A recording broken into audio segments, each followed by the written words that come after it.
Halo, selamat pagi saudara, apa kabar Anda di hari ini? Seperti biasa kami akan membuka hari Anda dengan sejumlah laporan menarik dari Sumatera Selatan. Selain berita utama tadi saudara, masih ada informasi lainnya yang akan kami sampaikan untuk Anda. Bersama saya Reski Oktora, Anda menyaksikan Kompas Sumsel sepekan selengkapnya di Kompas TV, independen, terpercaya. Terima kasih atas perhatian. Badan Narkotika Nasional Provinsi Sumatera Selatan menggelar razia di 2 tempat hiburan malam di kawasan Jalan POM 9 Palembang pada Minggu 22 Desember 2024 dini hari. Dalam razia tersebut, seluruh pengunjung diperiksa dan dites urin. Hasilnya, 11 orang termasuk 1 wanita dinyatakan positif menggunakan narkoba. Mereka kemudian dibawa untuk menjalani rehabilitasi. Kepala Bidang Pemberantasan BNN Sumsel mengatakan, razia ini bertujuan memberantas peredaran narkoba di tempat hiburan malam sesuai perintah Presiden Prabowo. Dari hasil razia tersebut, ada yang diamankan? Ada, kebetulan ada 11 orang ya, ada 11 orang dan itu sudah kita lakukan asesmen, rehabilitasi, rawat jalan, tentunya ada yang berbeda-beda. Kemarin ada yang 12 kali pertemuan, ada yang intinya ada beberapa sampai 12 kali pertemuan dan itu dilakukan rawat jalan di klinik kami di BNNP Sumatera Selatan. Itu yang diamankan positif narkoba? Ya, tentunya dong. Kita cek urin, kita ada analisnya. Setelah kita lakukan cek urin, positif urin dan mereka tidak membawa narkotiknya. Untuk 11 orang ini barang bukti ada nggak? Tidak ada, yaitu urin saja. Jadi mereka adalah bukan suatu tersangka, tapi mereka adalah salah satu korban. Jadi kita perlakukan seperti manusia, kan kita rehab agar menjadi kita mengharapkan perubahan dari dia. Dan kami sudah juga kami kumpulkan, kami pertemukan dengan keluarganya, yang bertanggung jawab untuk perkembangan dalam nanti setelah lakukan rehab, dalam masa rehab nanti. Kedepan razia serupa akan rutin dilakukan untuk menekan peredaran narkoba di Palembang. Yudi Kiswanto, Kompas TV, Palembang, Sumatera Selatan.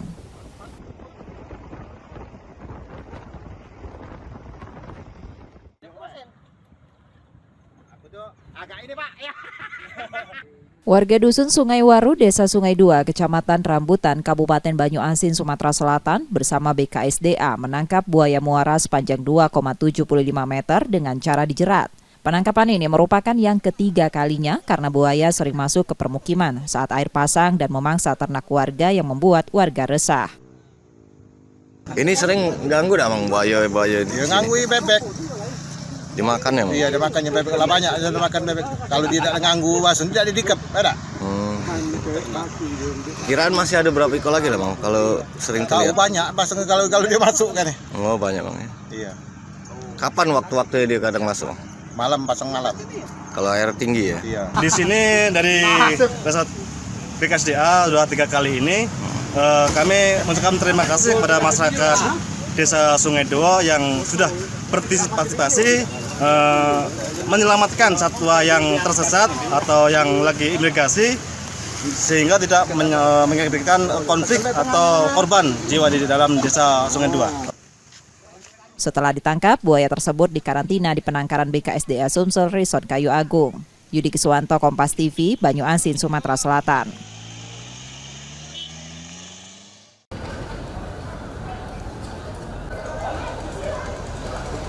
Kesibukan terlihat di dermaga 16 Ilir bawah Jembatan Ampera Palembang dengan banyaknya warga yang menuju daerah perairan Sungai Musi seperti jalur 8, Karangagung terutama ke Makarti Jaya. Irham, supir kapal motor tujuan Palembang Makarti mengatakan ada peningkatan penumpang hingga 50% dibandingkan hari biasa. Meski curah hujan dan gelombang tinggi di Sungai Musi cukup mengganggu pandangan, hal tersebut tidak mempengaruhi jumlah penumpang. Ada peningkatan. Ada peningkatan sekitar berapa Pak? Sekitar 25%, 50% lah. Di musim penghujan ini ada pengaruh nggak Pak?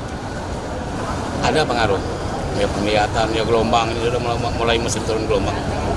Tapi tidak menurunkan penumpang Pak? Enggak. Penumpang tetap stabil Pak? Stabil. Salah satu penumpang tujuan Desa Kupang, Sumatera Selatan mengungkapkan sengaja memanfaatkan libur sekolah untuk berlibur bersama anak-anaknya. Biasa menggunakan speed yuk? Iya, emang besok speed itu Palembang. Oke. Kita ngajak-ngajak anak liburan juga? Sekalian ngajak liburan. Kan sekolah kan lagi libur. Cuaca kan lagi hujan-hujan seperti ini, ada ketakutan sendiri nggak kita menggunakan speed? Sudah biasa.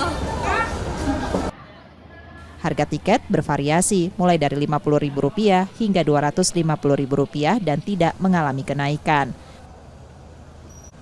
Muhammad Reza Pahlevi, Kompas TV, Palembang, Sumatera Selatan.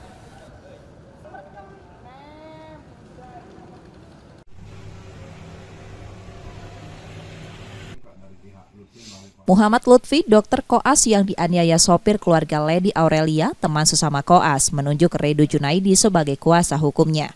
Kuasa hukum Lutfi meminta penyidik segera memeriksa handphone Ibu Lady karena Ibunda Lady diduga melanggar pasal 55 dan 56 KUHP terkait pemberian atau janji dengan menyalahgunakan kekuasaan atau martabat disertai kekerasan atau ancaman. Kita menilai kasus ini, kita kan harus lebih tahu tuh, mungkin ada alasannya apa.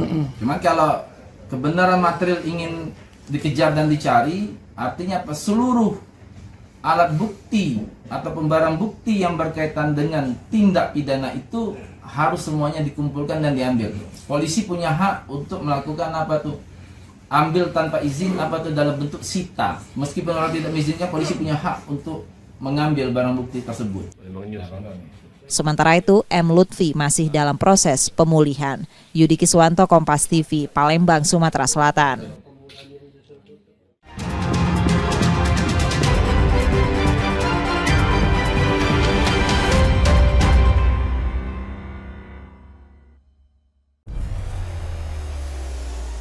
Mencari tahu, mendengarkan lebih utuh dan mendalam, mempertanyakan rasa keadilan. Saya mau minta klarifikasi. Klarifikasi. Tanggung jawab. Bapak malu nggak sih? Apakah saya dengar permintaan maaf yang benarkah backingnya para jenderal orang-orang korban? Kita mengingatkan penguasa, menghibur yang papa. Rosi.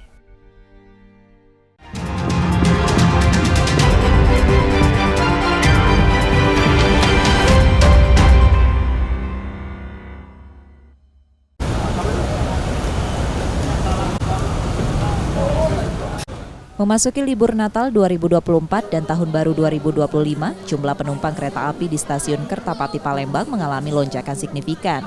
Hingga awal pekan ini, tiket yang terjual mencapai 46.085 atau 99,32% dari kapasitas 46.440 tempat duduk. PT Kereta Api Divisi Regional 3 Palembang memprediksi penjualan tiket akan terus meningkat. Untuk meningkatkan pelayanan, PT KAI Divre 3 Palembang menambah 1 kereta eksekutif, kereta api Sindang Marga relasi Kertapati Lubuk Linggau, serta 1 kereta ekonomi kereta api Raja Basa relasi Kertapati Tanjung Karang. Untuk khusus dalam momen angkutan Natal ini, kita bisa mengoptimalkan nambah 1 kereta, ya, artinya diperpanjang dan itu bisa menambah kedua belah arah, ya, menambah 212 orang karena 1 kereta seatnya 164. Itu yang membedakan Nataru dan kondisi hari-hari biasa.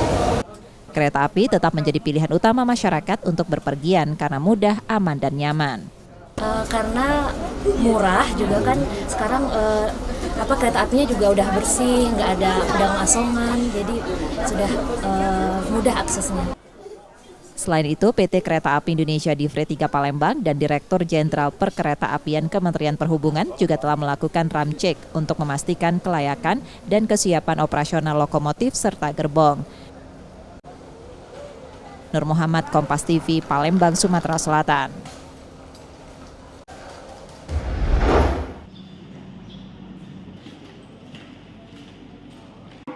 Tiga warga binaan lapas kelas 2B Kayu Agung kabur pada Senin 23 Desember 2024 dini hari sekitar pukul 3.30 waktu Indonesia Barat. Salah satu warga binaan merusak pintu sel dengan tangan dibantu warga binaan lainnya. 5 warga binaan mencoba melarikan diri dengan menaiki tali, namun 2 diantaranya gagal sehingga hanya 3 yang berhasil kabur. Beberapa jam kemudian salah satu warga binaan berteriak menarik perhatian petugas. Menanggapi kejadian ini, Kemenkumham Sumsel menyebut ada dugaan kelalaian dan indikasi petugas mengantuk.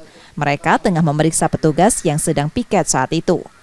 Berlima ini melemparkan tali ke atas dinding tembok. Di atas tali. Setelah itu mereka naik. Ini pakai tali, memang sudah siapkan sepertinya itu. Nah, yang 2 ini tidak ikut. Si Joko ini karena sakit, habis jatuh, kemudian satunya lagi si Hengki takut ya, mau manjat itu takut jatuh karena kita udah melihat itu. Tapi yang 3-nya keluar karena ini malam, itu pasti ada kelalaian sekali karena mungkin karena ngantuk. Ini kita tidak juga berang karena itu kan jam-jam rawan itu, jam-jam itu. Ada petugas kita ini ada ngantuk, jadi itu tadi setelah mau subuh baru tahu ada orang itu keluar dari mau keluar mau manjat pagar itu. Sementara itu, 1 dari 3 warga binaan yang kabur telah berhasil ditangkap dan 2 lainnya masih dalam pengejaran tim khusus Lapas Kelas 2B Kayu Agung. Reski Oktor, Kelas Diferensial, Kompas TV, Palembang, Sumatera Selatan.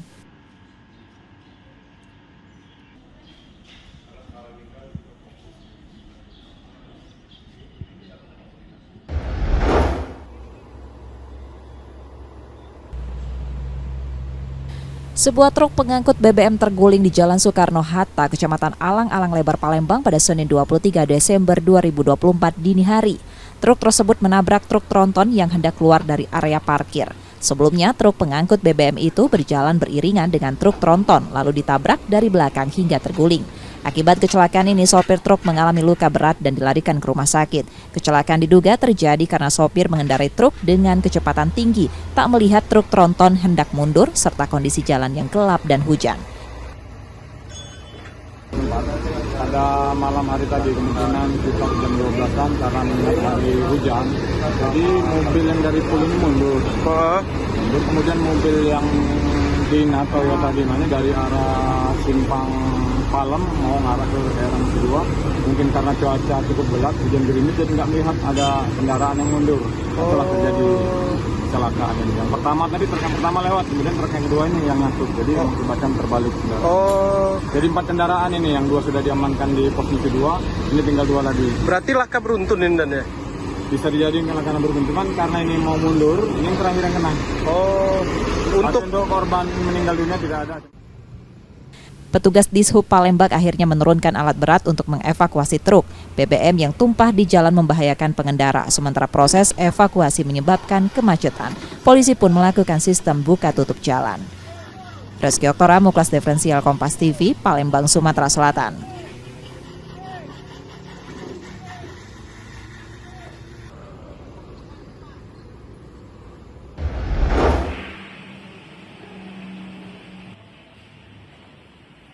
Suatu hari menjelang Natal, sejumlah gereja Katolik di Palembang bersiap menyambut umat untuk misa bersama. Salah satunya Gereja Katolik Paroki Santo Yosep di Jalan Jenderal Sudirman. Beberapa hari sebelumnya, gereja ini telah merangkai ornamen dan memasang pernak-pernik termasuk pohon Natal.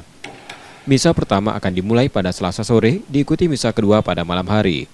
Pada hari Natal, misa pertama digelar pukul 6.30 waktu Indonesia Barat dan misa kedua pukul 8.30 waktu Indonesia Barat. Diperkirakan sekitar 6.000 umat Katolik akan mengikuti misa di gereja ini.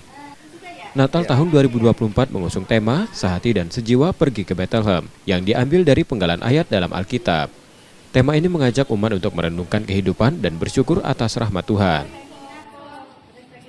Sejauh ini persiapan untuk perayaan Natal pada tahun ini kita sudah siapkan kurang lebih ya 1 bulan ini ya. 1 bulan ini kan mempersiapkan dengan adanya pertemuan-pertemuan di lingkungan, merenungkan bahan Advent, karena sebelum perayaan Natal kita ada masa Advent selama 4 minggu, dan itu ada kesempatan untuk mempersiapkan secara rohani. Kita menyediakan tempat ini untuk 3.000 baik dalam gereja, lalu yang di tenda, di aula kita siapkan untuk 3.000 orang. Ya. Temanya apa nih? Tema kita untuk tahun ini adalah sehati dan sejiwa pergi ke Bethlehem. Selain itu, umat juga diajak untuk berbela hati dan berbela rasa dengan harapan menjadi pribadi yang semakin dicintai Tuhan, sesama, dan alam semesta. Reski Oktora, Muklas Diferensial, Kompas TV, Palembang, Sumatera Selatan.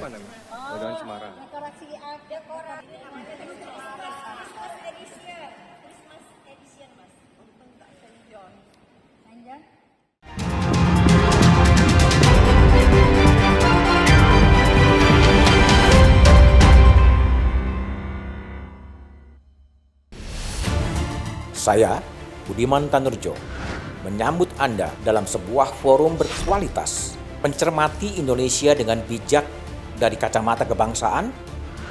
Kita dapat menemukan banyak pemikiran konstruktif, kritis, dan taktis yang mampu menyelesaikan problem negeri ini. Satu meja The Forum live di Kompas TV.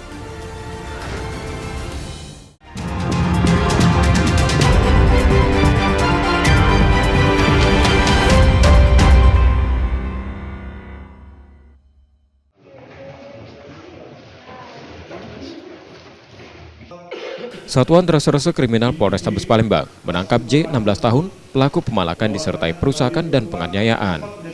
Kapolres Tabes Palembang mengungkapkan, aksi terakhir J dilakukan terhadap seorang warga yang tengah mengendarai mobil. Modusnya pelaku menunggu korban berhenti di lampu lalu lintas kawasan Macan Lindungan. Setelah itu pelaku meminta korban mematikan kendaraannya. Dengan nada memaksa, pelaku meminta sejumlah uang dari korban. Ketika korban menolak, pelaku marah dan melempar kaca mobil hingga pecah, menyebabkan korban mengalami luka. Telah melakukan tindakan kekerasan dan penganiayaan di mana pada saat saudara Suryadi menunggu lampu merah di simpang 3 Macan Lindungan karena kebetulan kendaraan yang ditumpanginya pada posisi berhenti dan kaca dalam posisi terbuka, memaksa tersangka kepada Suryadi korban untuk mematikan, merampas kunci kendaraan, namun berhasil ditahan oleh korban. Dan selanjutnya yang bersangkutan meminta uang karena korban tidak menuruti. Tersangka kemudian mengambil sebuah batu dan melemparkan batu tersebut ke arah mobil dan batu mengenai korban Suryadi. Saat ini pelaku telah diamankan untuk proses hukum lebih lanjut. Polisi meminta masyarakat agar selalu waspada dan segera melapor jika menjadi korban kejahatan serupa. Yudi Kiswanto, Kompas TV, Palembang, Sumatera Selatan.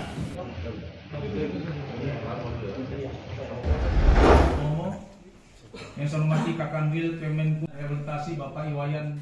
Badan Narkotika Nasional Provinsi Sumatera Selatan mengungkap 17 kasus penyalahgunaan narkotika sepanjang 2024. Dari pengungkapan ini, 18 pengedar dan kurir narkoba ditangkap dengan 29,9 kg sabu, 49,5 kg ganja kering, 25 gram ganja sintetis, dan 14 butir pil ekstasi. Sebagian dari barang bukti tersebut sudah dimusnahkan. Selain penangkapan, Badan Narkotika Nasional Provinsi juga telah merehabilitasi 2.500 pengguna narkoba yang menurun dibandingkan tahun sebelumnya. Sekitar 2.500 lebih kita sudah lakukan rehabilitasi.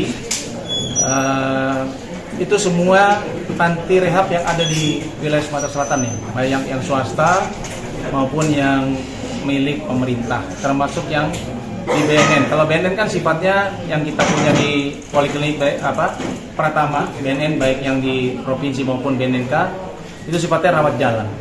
Tetapi kalau mereka akan di rawat inap, kita ada yang tidak berbayar tapi kan berkuota ya. Ada di beberapa tempat di Lampung, Kalianda, Deli Serdang dan sebagainya termasuk Lido. Dan pemerintah sementara di sini belum memberikan mungkin sedang akan direncanakan memberikan kuota untuk rehabilitasi yang tidak berbayar kan gitu ya, karena memang kalau nggak salah orang miskin itu diberikan dispensasi untuk tidak berbayar pada saat akan dilakukan rehab. Nah, tapi kan ini kan prosesnya harus mengajukan surat dan sebagainya. Ya, sementara ini kalau lihat data ya ada penurunan, walaupun hanya tidak signifikan. Badan Narkotika Nasional Provinsi Sumsel akan fokus pada pencegahan peredaran narkoba melalui jalur air yang sering digunakan sindikat narkoba untuk memasok ke provinsi ini. Yudi Kiswanto, Kompas TV, Palembang, Sumatera Selatan. D, 26 tahun, warga Kecamatan Rupit, Kabupaten Musirawas Utara, hanya terbaring dengan pisau masih menancap di tulang belakangnya. Ia menjadi korban penusukan suaminya RS 33 tahun pada 22 Desember 2024. Akibat kejadian itu, D dinyatakan lumpuh dan kini menjalani perawatan intensif di rumah sakit. Polisi dari Polres Muratara bergerak dan menangkap pelaku tak lama usai kejadian. Pelaku mengaku kesal karena korban menolak memberikan uang untuk bermain judi online. Pelaku bilang pada polisi ia juga marah karena korban sering memprotes kebiasaannya berjudi. Kala bermain judi online kemudian bermaksud untuk meminta uang kepada istrinya untuk top up kembali terhadap judi online tersebut. Namun istrinya marah-marah bahkan mengancam untuk meninggalkan pelaku. Ya, meninggalkan pelaku. Nah, kemudian pelaku ini mengambil pisau dari kamar, di lemari, kemudian sempat duduk dulu di ruang tamu. Namun karena istrinya mengomel terus, nah akhirnya tidak tahan, ya kilap mata dia tusuk dari belakang. Hasil pemeriksaan urin menunjukkan pelaku positif narkoba. Kini pelaku ditetapkan sebagai tersangka dan ditahan di Polres Muratara. Ia terancam hukuman hingga 10 tahun penjara atas perbuatannya. Reski Oktora, Muklas Diferensial, Kompas TV, Palembang, Sumatera Selatan.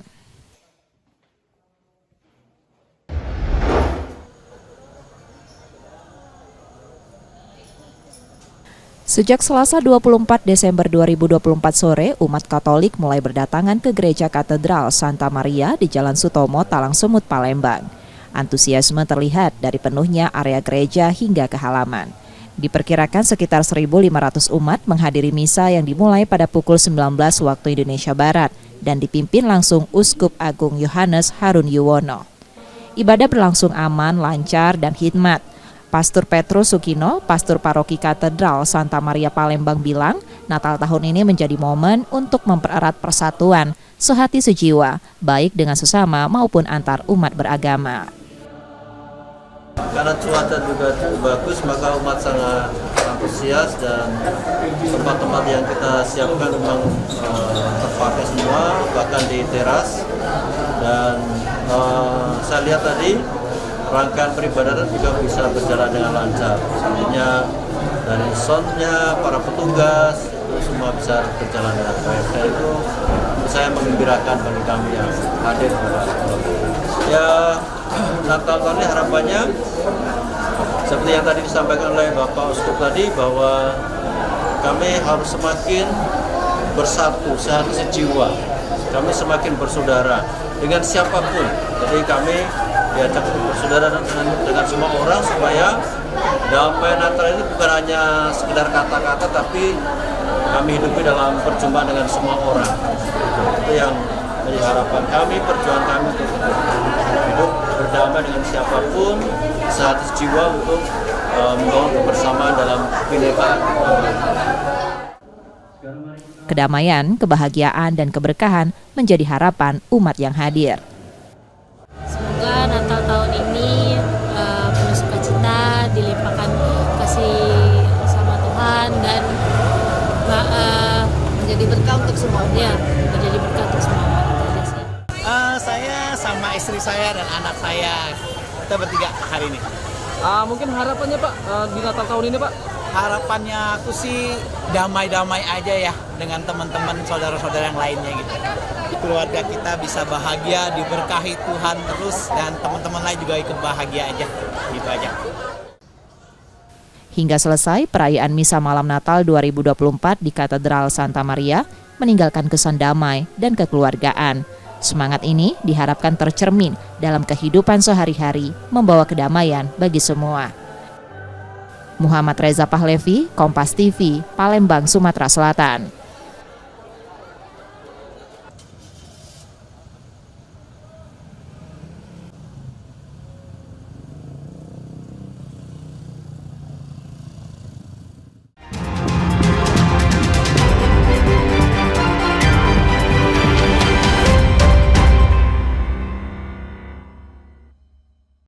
balik setiap kejadian, selalu ada fakta penting yang seringkali luput dari perhatian.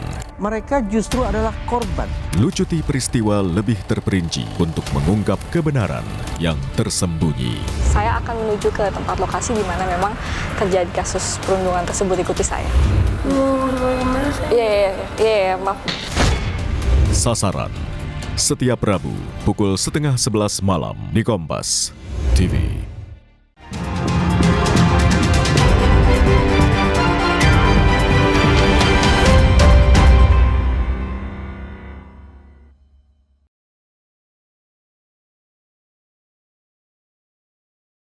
Seorang pria di Jalan Swakarsa, Kecamatan Kertapati, Palembang, terekam kamera pengawas saat mencuri kelinci milik warga. Sebelum mengambil hewan peliharaan, pelaku terlebih dahulu mencuri jilbab yang tergantung di jemuran rumah korban. Dalam rekaman CCTV, pelaku kembali beberapa menit kemudian dengan mengenakan jilbab hasil curian untuk menyamarkan identitasnya.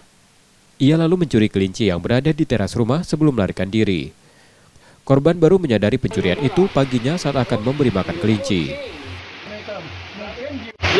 Jam 10 malam. Hujan main nih. Hujan, kalau udah hujan mungkin tidak juga. Posisi hujan, Pak. Ya, posisi hujan. Nah, kita kondisi itu posisi kita lagi tidur, bagaimana, Pak? Sebelah sini lah kita tidur. Sebelah sini lah tidur. Terus mungkin ya kita begawi tadi, dia kelihatan capek tadi kan. Pak, dari CCTV sendiri berapa orang, Pak, pelaku, Pak? Kalau dari CCTV cuma mungkin satu orang. Itu baik. Memang dia sempat mondar mandir apa gimana? Sempat mondar mandir, mungkin kurang lebih 5 kali. Nah itulah. Terus? Pakai senjata nggak, Pak? Kayaknya nggak pakai senjata. Memang maling murni. Ya, mungkin maling murnian. Pak, dari CCTV sendiri kenal lah kita, Pak, pelaku? Iya. Kemungkinan di daerah-daerah sini lah dia nih. Itu baik. Masalahnya sudah banyak jalur lorong-lorong yang terbuka ini kan. Pak, apa Pak yang diambil, Pak? Kelinci biasa mau kerudung. Jilbab ya? Jilbab. Pak, kita sudah buat laporan polisi, Pak? Sudah laporan. Kasus ini telah dilaporkan ke polisi dan petugas tengah melakukan penyelidikan. Yudi Kiswanto, Kompas TV, Palembang, Sumatera Selatan.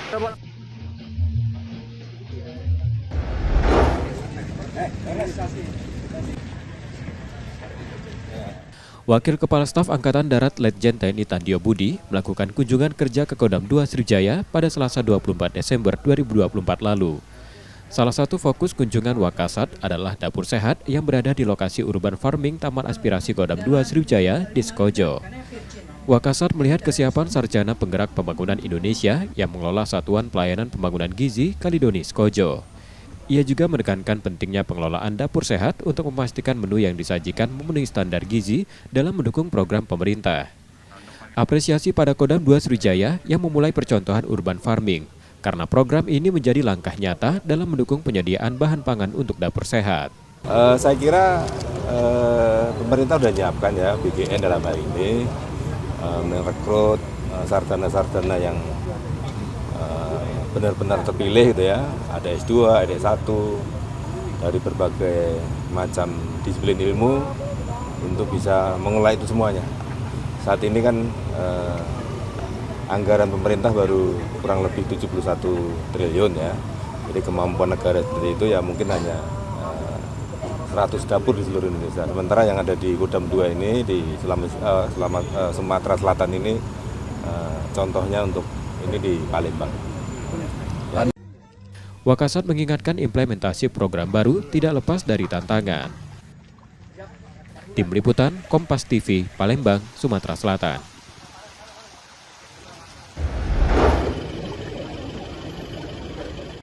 Kasus penganiayaan dokter koas di Kota Palembang, Sumatera Selatan masih bergulir. Kombes Anwar Ekso Wijoyo, Direktur Reserse Kriminal Umum Polda Sumsel, menjelaskan bahwa penyidikan dilakukan dengan metode Scientific Crime Investigation. Mereka memeriksa alat bukti yang terkait di laboratorium forensik untuk mengungkap fakta baru termasuk potensi tersangka baru. Muhammad Lutfi, korban yang juga Kepala Koas Fakultas Kedokteran Universitas Sriwijaya, sudah dimintai keterangan untuk memperkuat penyidikan. Selain itu, seluruh saksi terkait termasuk Lady Aurelia Pramesti dan ibunya Sri Melina juga telah diperiksa. Keterangannya masih dalam pendalaman. Terkait lagi didalami secara scientific investigation, lagi kita bawa ke lapor, lagi belum ini. Kemarin kan Kapolda menyebutkan bahwa pihak penyidik berkoordinasi dengan jaksa itu. Ya, itu seperti apa? Itu kan harus alat bukti yang kita bawa ke lapor untuk dilapor belum keluar. Korban bukti sudah dipanggil belum? Sudah kita periksa. Ya kita datang ke sana. Semua saksi juga sudah. Ya saksi juga. Kasus ini mendapat perhatian dari Kompolnas yang turut mengawal jalannya proses hukum. Kompolnas meminta Polda Sumsel untuk menangani kasus ini dengan profesional dan transparan. Reski Oktora, Kompas TV, Palembang, Sumatera Selatan.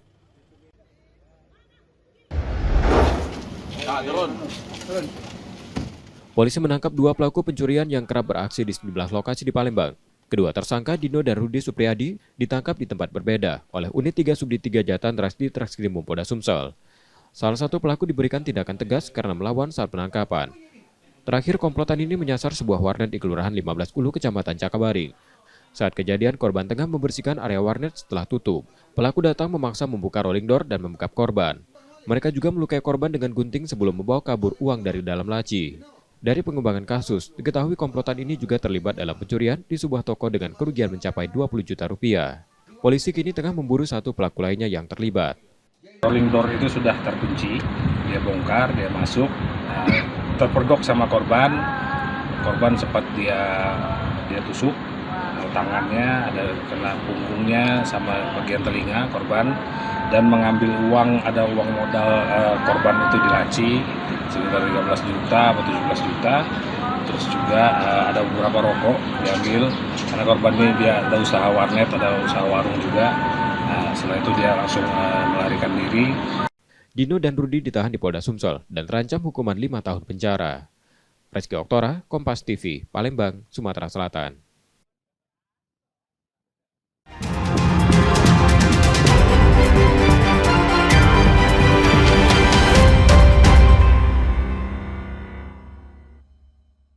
Jadilah bagian dari arus utama. Serap segala informasi yang paling mengundang atensi. Hanya yang utama, yang layak Anda percaya. Berita Utama akan menyajikan sejumlah informasi menarik. Ikuti Berita Utama pada jam-jam berikut. Live di Kompas TV.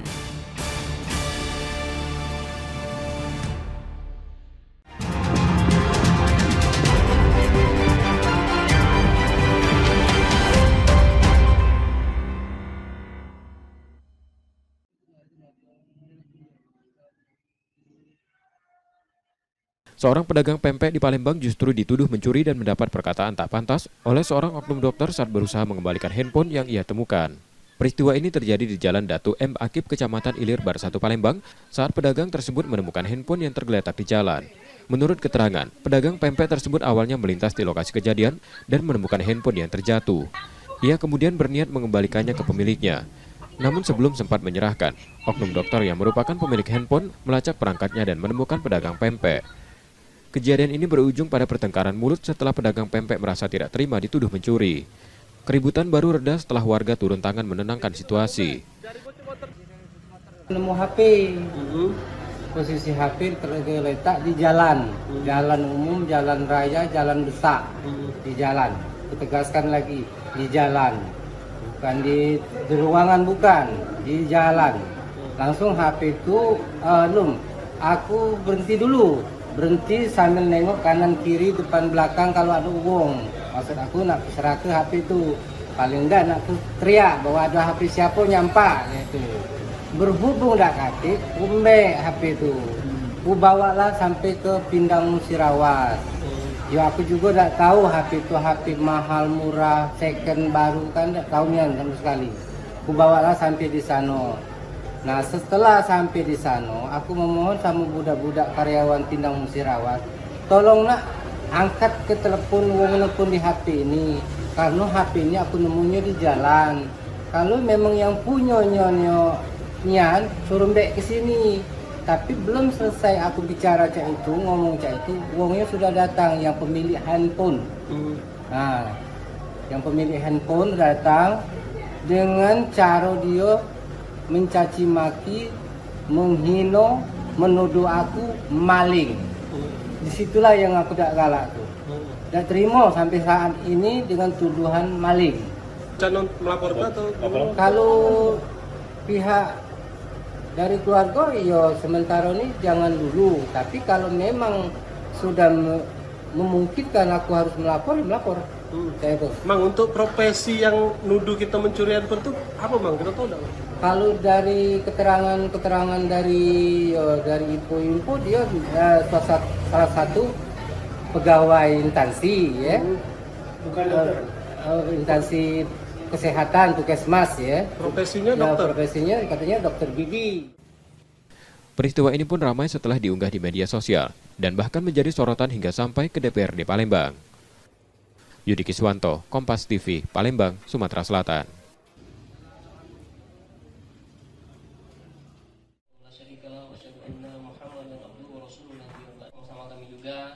Wakil Ketua Komisi 4 DPRD Kota Palembang memediasi keributan antara seorang oknum dokter dan pedagang pempek Jumat 27 Desember 2024 siang.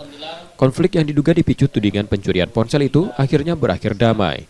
Dalam mediasi, kedua pihak sepakat untuk tidak saling melapor ke polisi.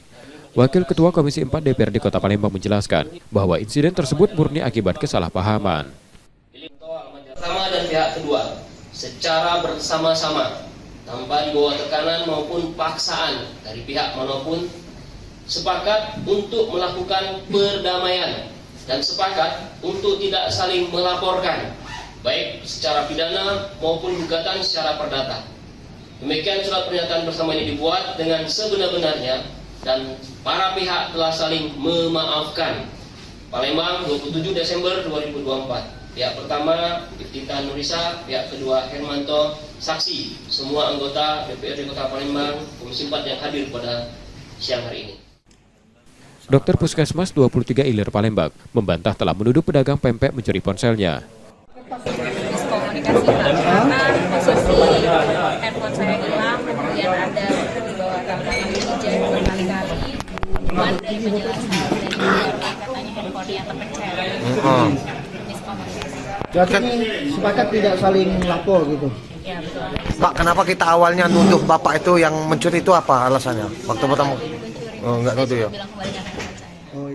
Sementara itu pedagang pempek mengaku lega setelah berdamai, terutama karena ia memang berniat mengembalikan ponsel tersebut. Saya bersyukur, alhamdulillah karena sudah titik terang sudah ketemu, yaitu dengan etikat damai secara kekeluargaan. Memang dari awal saya seperti itu maunya. Berarti Pak memang awal itu niatnya memang mau mengembalikan.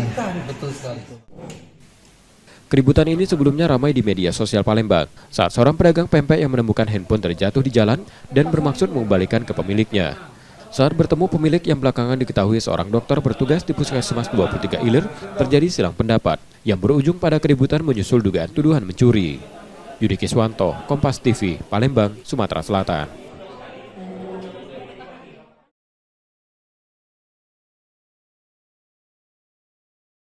Satuan Lalu Lintas Polrestabes Palembang akan menutup Jembatan Ampera saat perayaan malam pergantian tahun 2025. Penutupan dijadwalkan mulai pukul 22.30 hingga 01.00 waktu Indonesia Barat untuk mencegah kemacetan. Selama penutupan, pengendara yang hendak melintasi Sungai Musi dari hilir ke hulu atau sebaliknya akan dialihkan ke Jembatan Musi 4 dan Jembatan Musi 6. Antara pengelolaan titik-titik rawan di mana di situ ada konsentrasi massa, akan selalu ada kehadiran anggota baik yang menggunakan uniform maupun yang menggunakan baju uniform atau preman. Anggota yang beruniform kami wajibkan untuk menggunakan rompi yang menyala warna kuning, dengan demikian sebagai tanda ketika di situ ada konsentrasi massa, di situ ada kegiatan kepolisian yaitu mengamankan. Berarti ada ultimatum, berarti pada pelaku kejahatan, Bang? Ada, yang pasti saya tidak memberikan semacam toleransi kepada pelaku kejahatan yang memanfaatkan situasi yang tidak menguntungkan ini di saat keramaian, tapi memanfaatkan kesempatan dan kesempitan, baik itu para pelaku kejahatan yang menggunakan senjata tajam maupun sejenisnya, demikian juga yang menggunakan senjata api atau bentuk-bentuk senjata yang bisa membahayakan jiwa manusia. Berarti langsung ditindaklanjuti oleh petugas lapangan. Dan sekali lagi tidak akan kami tangguhkan. Kalau perlu kami lakukan pemberatan yang secara bersifat fisik, dengan demikian akan menjadikan jera kepada para pelaku kejahatan. Untuk memastikan keamanan, personil polisi baik berseragam maupun berpakaian sipil akan disiagakan di sekitar benteng Kota Besak dan kawasan Jembatan Ampera untuk mengantisipasi dan merespons cepat potensi tindak kejahatan. Yudi Kiswanto, Kompas TV, Palembang, Sumatera Selatan.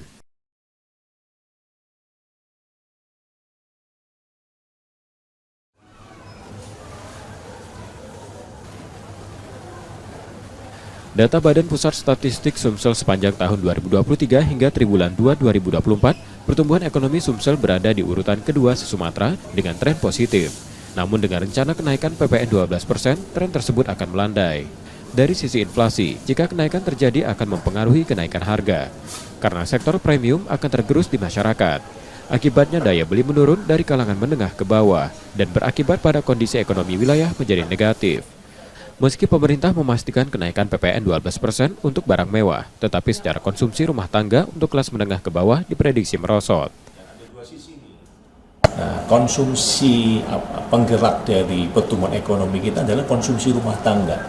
Apalagi yang cukup banyak adalah kelas menengah. Nah, kalau tadi kelas menengah mengurangi tingkat konsumsinya karena dampak dari kenaikan harga yang disebabkan oleh kenaikan PPN, ya itu tentunya akan mengurangi tingkat konsumsi masyarakatnya yang akan berdampak pada pertumbuhan ekonomi. Namun pemerintah kan tentu punya antisipasi ya. Sebenarnya dengan kenaikan PPN 12% itu mau dikemanakan gitu ya.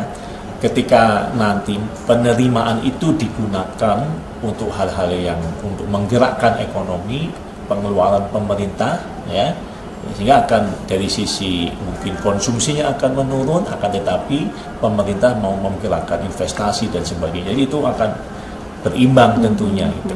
Jadi ada dua sisi nih ya, tapi tentunya dengan sama-sama menjaga komitmen ya kan, menaikkan PPN, kemudian akan mengurangi daya beli, tapi pemerintah mendapatkan tambahan pendapatan dari pajak dan alokasinya kemana gitu. Itu yang perlu dicermati gitu. Kalau alokasinya itu mampu menggerakkan investasi dan digunakan untuk kembali pengeluaran pemerintah yang sifatnya positif, ya itu akan menggerakkan ekonomi. Wahyu Yulianto menambahkan, pemerintah harus siap dengan pengendalian dan antisipasi terbaik untuk menjaga pertumbuhan ekonomi. Dengan penerimaan pajak yang naik, harus disalurkan pada hal-hal yang mengerahkan investasi agar seimbang dengan penurunan daya beli. Muhammad Reza Pahlevi, Kompas TV, Palembang, Sumatera Selatan.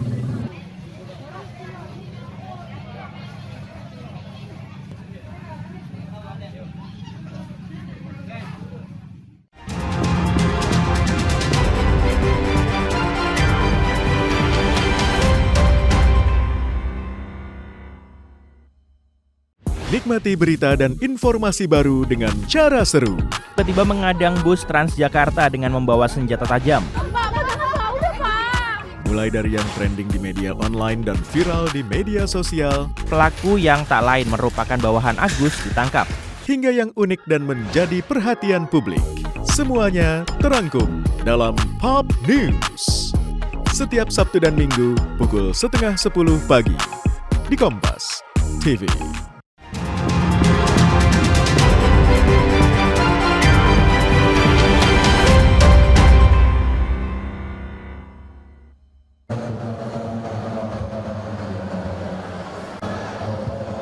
Sebanyak 2.243 karateka berpartisipasi di ajang kejuaraan karate festival dan terbuka dengan rincian 1.209 karateka berlaga di kelas festival dan 1.034 lainnya bertanding di turnamen terbuka. Kejuaraan ini mempertandingkan 75 nomor pertandingan yang diikuti perguruan karate dari Sumatera Selatan serta provinsi lain seperti Jambi, Lampung, dan Bangka Belitung. Gelaran ini dirancang sebagai langkah strategis pembinaan atlet karate di Sumatera Selatan. Minta tolong dibantu backup bagaimana supaya pemenang-pemenang ini nanti jangan dilepas, terus dibina sampai diasah terus sampai dengan mereka menjadi atlet yang profesional, handal dan dapat membanggakan nama Sumatera Selatan. Agar 2025 ini atlet kita Sumatera Selatan dapat meraih juara di Kejurnas tahun 2025 itu. Lewat ajang ini, Porki Sumsel berharap lahir lebih banyak atlet berprestasi dari daerah, juga berencana berkoordinasi dengan KONI Sumsel untuk mendukung pengembangan atlet potensial. Nur Muhammad, Kompas TV, Palembang, Sumatera Selatan. Di penghujung tahun 2024 ini, Asosiasi Kota PSSI Palembang menggelar turnamen sepak bola khusus kelompok umur di bawah 12 tahun. Ajang turnamen U12 ini sendiri diikuti oleh sebanyak 20 tim sekolah sepak bola yang ada di bawah naungan Askot PSSI Palembang. Askot PSSI Palembang menilai Kota Palembang memiliki banyak pesepak bola muda potensial. Oleh sebab itu, turnamen ini menjadi wadah untuk mengembangkan potensi pesepak bola muda yang ada di Kota Palembang. Perhatikan, karena kita memiliki bibit-bibit yang unggul, bibit-bibit pemain yang baik, yang harus diorbitkan ke tingkat nasional dari usia dini harus. Maka dari usia dini lah, dari usia 10 hingga dewasa. Rencananya Askot PSSI Kota Palembang tidak hanya menggelar turnamen untuk kelompok umur di bawah 12 tahun saja, namun juga untuk kelompok umur di bawah 10 tahun, 17 tahun, dan 12 tahun. Nur Muhammad, Kompas TV, Palembang, Sumatera Selatan.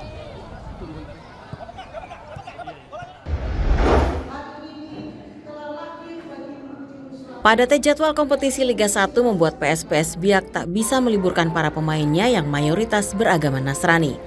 Natal pun harus mereka rayakan jauh dari keluarga. Para pemain tetap tinggal di Bali yang menjadi markas mereka di putaran pertama. Beberapa pemain Febrianto Uop Mobin, Armando Oropa, dan Marco Merauje terlihat mengikuti ibadah Natal di GPIB Eklesia di Kuta Bali. Uop Mobin mengaku mau tak mau menerima kondisi ini karena tim memang masih harus menjalani sisa laga putaran pertama. Perasaan saya mungkin kami terpaksa ikut Natal di Bali karena jadwal kompetisi sangat padat, dan mungkin kami dari PSPS Biak cuma bisa mengucapkan selamat Natal buat keluarga dan masyarakat Papua. Mungkin seperti itu. Terima kasih. Risiko sebagai pemain profesional memang harus dijalani para pemain di saat libur hari besar. Pada 28 Desember, PSBS akan menjalani laga terakhir putaran pertama melawan Dewa United sebelum jeda untuk bersiap menghadapi putaran kedua Januari 2025.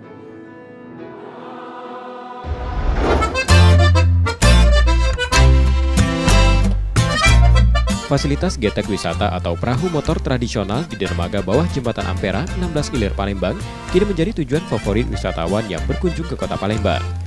Baik bersama keluarga, pasangan maupun teman, para pengunjung tak ingin melewatkan kesempatan menikmati pemandangan Sungai Musi sambil mengabadikan momen berlatar Jembatan Ampera atau pesona lainnya di sepanjang pesisir sungai.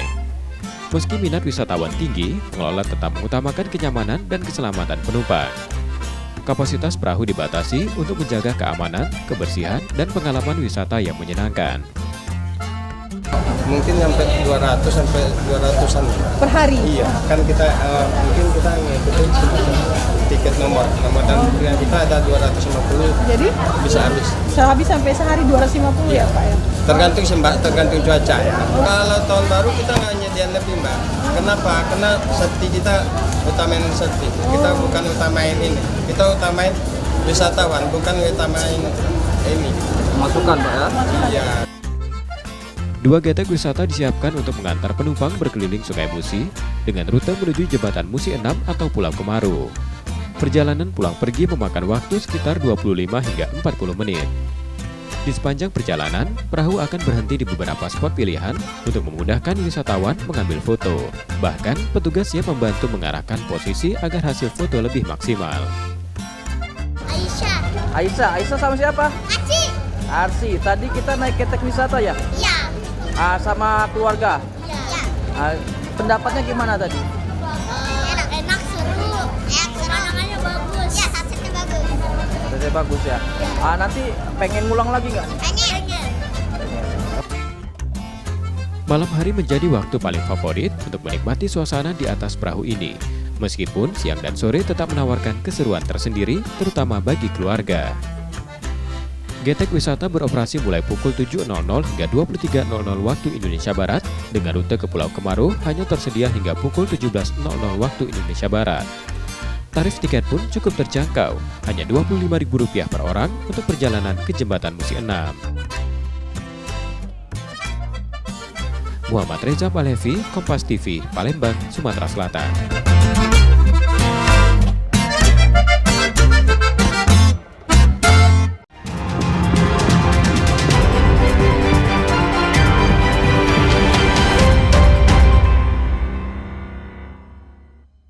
Pengusaha dan pemerintah tak terpisahkan dalam upaya peningkatan ekonomi dan kesejahteraan bangsa. Apakah ini solusi yang tepat membuat generasi muda bisa mewujudkan cita-cita mereka? Penghasilan yang tidak menentu ini pastinya kita harus ada Keduanya hitungan yang pas. berjalan di atas rel yang sama, peningkatan ekonomi dan kesejahteraan bangsa. Ikuti diskusi inspiratif antara pelaku bisnis dan pembuat kebijakan. Business Talk setiap Selasa pukul 10 malam di Kompas TV.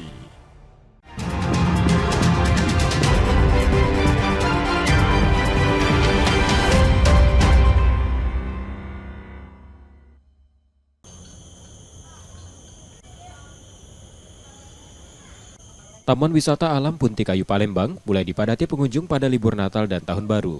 Lonjakan jumlah pengunjung hingga 30% tercatat sejak akhir pekan lalu, bertepatan dengan dimulainya libur Nataru. Jika pada hari biasa taman ini hanya didatangi puluhan orang, kini ratusan pengunjung bersama keluarga terlihat menikmati suasana alam. Pengelola memprediksi puncak keramaian akan terjadi pada 1 Januari 2025 dengan perkiraan jumlah pengunjung mencapai 3.000 orang. Mungkin ada sekitar 20% sampai 30% yang dibandingkan hari biasa. Kalau prediksi kita dilihat dari tahun-tahun sebelum itu pas tanggal 1 Januari itu biasanya puncaknya. Yang nomor 2 itu sebelum tanggal 31 Desember itu biasanya tanggal 1 yang puncaknya. Taman Wisata Alam Punti Kayu tetap menjadi destinasi favorit warga yang mencari lokasi liburan keluarga. Kayaknya sih asri, banyak pohon-pohon dan kayak kembali ke kampung gitu. Harga tiket masuk masih normal, yakni Rp20.000 untuk hari biasa dan Rp25.000 pada hari libur. Nur Muhammad, Kompas TV, Palembang, Sumatera Selatan.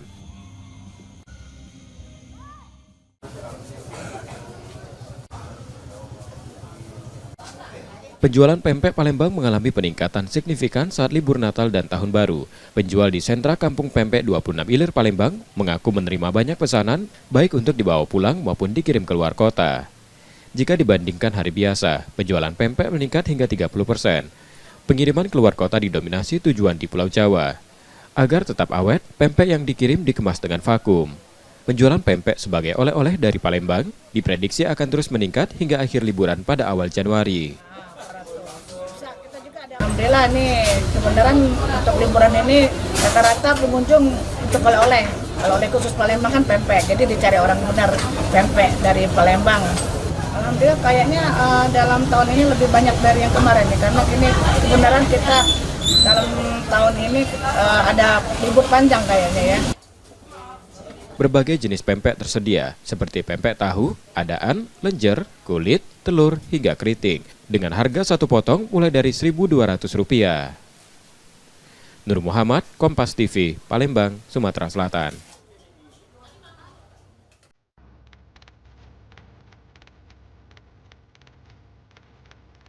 G-Walk menjadi salah satu destinasi wisata populer di Palembang, khususnya selama libur Natal dan Tahun Baru tahun ini. Arena bermain luar ruangan ini menawarkan beragam wahana, mulai dari Ferris wheel hingga 9 pilihan permainan seperti komedi putar, perosotan untuk anak dan dewasa, serta wahana ramah keluarga lainnya. Dibuka sejak November 2023, G-Walk menjelma menjadi tempat favorit keluarga. G-Walk buka setiap hari mulai pukul 14.00 waktu Indonesia Barat hingga malam. Rata-rata kunjungan harian mencapai 500 orang. Namun jumlah ini diprediksi melonjak hingga 4.000 pengunjung per hari mendekati akhir tahun. Mengantisipasi lonjakan tersebut, pengelola telah menambah kursi dan fasilitas lainnya untuk kenyamanan para pengunjung, terutama yang datang dari luar kota. Kalau lonjakan untuk di tahun baru ini pasti ada, karena kan mendekati hari libur nasional ya. Dari pengunjung luar kota sepertinya lumayan banyak gitu. Kita sih udah menambah kursi untuk duduk ya. Fasilitas kita tambah. Kalau untuk wisatawan di akhir tahun ini bisa tembus 4.000 bisa sih. 4.000 orang. Seorang pengunjung yang datang bersama teman-temannya mengaku ingin kembali bersama keluarganya untuk menghabiskan libur Natal. Sebenarnya cocok untuk healing bersama keluarga, melihat pemandangan, terus asik dan juga dia termasuk murah untuk wisata di sini, terjangkau untuk umum. Iya, kebetulan ada keluarga juga dari Medan, jadi bisa liburan Natalnya ajak wisata ke sini, Saint Ampera yang jadi rekomendasi. Untuk menikmati wahana di hari biasa, tiket masuk dibanderol Rp20.000 hingga Rp25.000 per orang. Kedepannya, pengelola berencana memperluas lahan dan menambah wahana baru, menyambut Idul Fitri tahun depan. Muhammad Reza Pahlevi, Kompas TV, Palembang, Sumatera Selatan.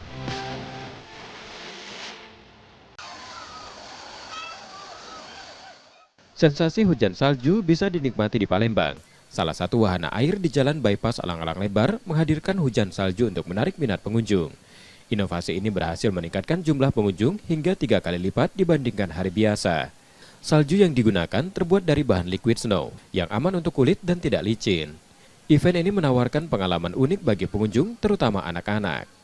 Dari tanggal 21 Desember hingga 5 Januari 2025, tiket masuk dibanderol Rp55.000 jika dibeli sebelum pukul 11 pagi, dari harga normal Rp120.000.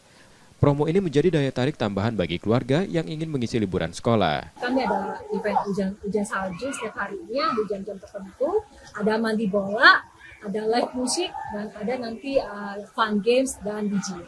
Bahannya kita bahan khusus liquid snow, dia memang berbahan untuk liquid snow khusus ya, jadi tidak berbahaya untuk kulit dan tidak licin juga. Pengunjung wahana tidak hanya berasal dari Palembang, tetapi juga dari luar kota seperti Oku Selatan, Prabu Muli, Banyuasin, hingga Lampung dan Jakarta. Mayoritas pengunjung adalah keluarga yang memanfaatkan waktu bersama anak-anak di masa libur sekolah. Ya, kebetulan ini lagi momen liburan sekolah ya, habis baca raport kita ajak anak-anak ke sini untuk refreshing biar semester depan seger lagi. Jam operasional selama event libur Nataru juga diperpanjang, mulai pukul 9.00 hingga 18.00 waktu Indonesia Barat. Bahkan wahana yang biasanya tutup pada hari Senin, kini buka setiap hari selama periode liburan ini. Muhammad Reza Pahlevi, Kompas TV, Palembang, Sumatera Selatan. Informasi tadi saudara menjadi akhir dari Kompas Sumsel sepekan hari ini. Tetap saksikan konten lokal di Kompas TV setiap hari mulai pukul 4.30 hingga 7 pagi. Kembali kami mengingatkan bagi Anda yang ingin berbagi informasi atau kritik dan saran dapat mengakses Twitter, Facebook, atau Instagram kami di @KompasTV_Palembang. Akhirnya saya Reski Oktara pamit, terima kasih dan tetaplah menyaksikan Kompas TV independen terpercaya. Sampai jumpa.